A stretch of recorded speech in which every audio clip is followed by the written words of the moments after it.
This is a Macon-Vinzelles, and it's from a parcel of vineyards called Le Clos de Grand-Pere, which translates as the walled vineyard of grandfather. But what I like about this particular wine is that it's from a very small place within Macon-Vinzelles. So it's actually from like a walled vineyard, a small parcel of vines.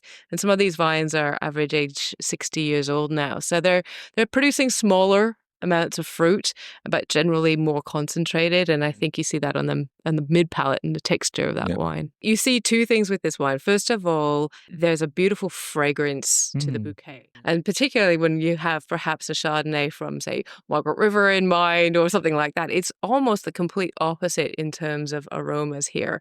Very understated, but things like yellow apple, nashi pear, white peach, and there's just a slight hint of savoriness, something that's not quite fruit in the bouquet.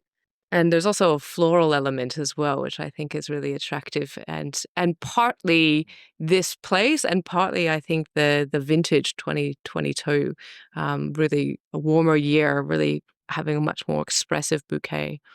And then the palate itself is very, textural, mouth-filling, but there's this line of crisp acidity that's kind of giving that wine a real backbone and a real drive. And that acidity is a signature across all whites in Bourgogne.